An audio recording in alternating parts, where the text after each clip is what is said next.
I had two ideas for tonight. One was to bring in an Eric Carle book, which ought to be banned, of course, right? Believe it or not, Brown Bear, What Do You See was banned. I found this delicious because, of course, it happened in Texas. And it's because the author for that text was a gentleman named Bill Martin, who co-authored many books with Eric Carle. Bill Martin happens to be the name of a professor, I believe at Purdue, who had authored several scholarly texts, one of which was called Ethical Marxism. And the Texas Board of Ed individual, who didn't actually read the book, did her research on Borders.com and found out that Bill Martin was a Marxist. And since we can't challenge capitalism in the state of Texas, the book was banned. And I thought that was scrumptious. But closer to home, the Chicago librarian let me know at the beginning of the year that one of Eric Carle's most recent books called, I think it's called Draw Me a Star, was challenged successfully by a parent at one of our regional elementary schools, because the author, who explores creation and artistic creation, had devised an Eden of sorts and had drawn man and woman in the non-detailed nude, and the parent thought that was wrong. So our vigilance is important. I actually spoke at a Board of Ed meeting in Brookfield about this very issue a few weeks ago, because the Board of Ed in my town is crafting let's call it a monitoring policy for English novels. And I do, I teach here. So this is, I'm gonna read to you two short excerpts from Zora Neale Hurston's Their Eyes Were Watching God. I'm not interested in why it was challenged or banned. What I am interested in is the split in academia, the scholars, which has trickled down to our kids. It's about whether low vernacular, low black language, quote unquote, belongs in the canon.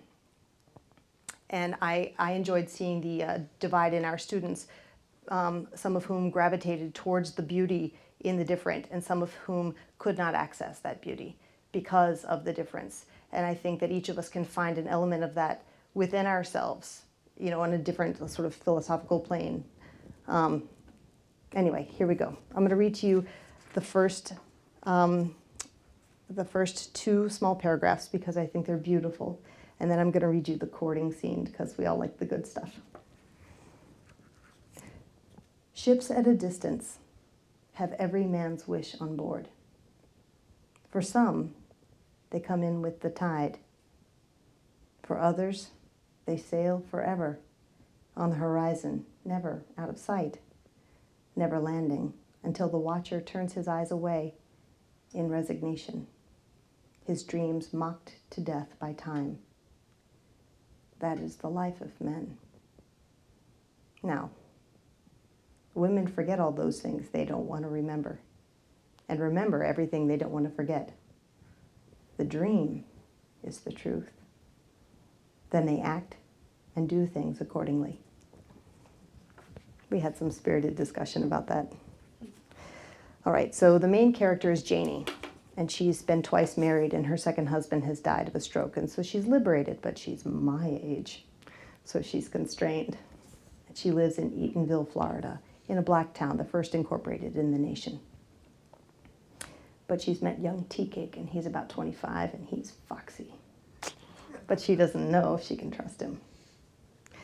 The next night, she mounted her steps. Tea Cake was there before her, sitting on the porch in the dark. He had a string of fresh-caught trout for a present. "I'll clean 'em, you fry 'em, and let's eat," he said with the assurance of not being refused. They went out into the kitchen and fixed up the hot fish and corn muffins and ate. Then Tea Cake went to the piano without so much as asking and began playing blues and singing and throwing grins over his shoulder. The sounds lulled Janie to soft slumber, and she woke up with Tea Cake combing her hair and scratching the dandruff from her scalp. It made her more comfortable and drowsy. "Tea Cake, Where you get a comb from to be combing my hair with? I brought it with me. Come prepared to lay my hands on it tonight. Why, tea cake, what good do combing my hair do you? It's my comfortable, not yourn. It's mine, too. I ain't been sleeping so good for more than a week, 'cause I've been wishing so bad to get my hands in your hair. It's so pretty. It feels just like underneath a dove's wing next to my face. You mighty easy satisfied. I've been had this same hair next to my face ever since I cried the first time, and 'tain't never given me no thrill. I tell you like you told me. You's mighty hard to satisfy. I bet you them lips don't satisfy you neither. That's right, tea cake, they's there, and I make use of 'em whenever it's necessary. But nothing special to me. I bet you don't ever go to the looking glass and enjoy your eyes yourself. You lets other folks get all the enjoyment out of them without taking any of it yourself. No, I never gazes at 'em in the looking glass. If anybody else gets any pleasure out of 'em, I ain't been told about it. See that? You's got the world in a jug and make out you don't know it. But I'm glad to be the one to tell you. I guess you done told plenty women all about it. I'm the Apostle Paul to the Gentiles. I tells 'em and then I shows 'em. I thought so. She yawned and made up to get from the sofa. You done got me so sleepy with your head scratching, I can hardly make it to bed. She stood up at once, collecting her hair. He sat still.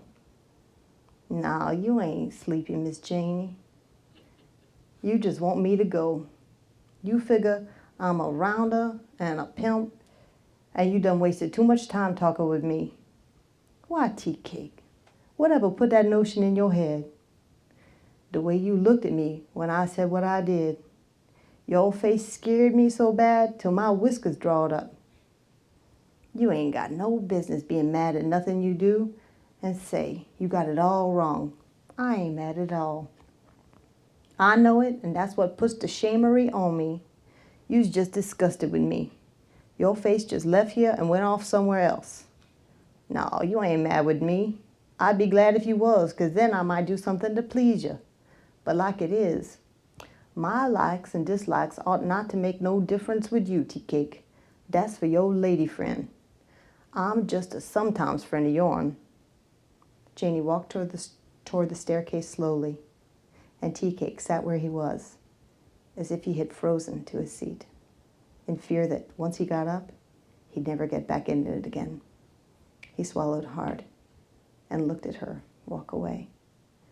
I didn't aim to let on to you about it, leastways not right away, but I'd rather be shot with tacks than for you to act with me like you is right now. You got me in the go long. Thank you.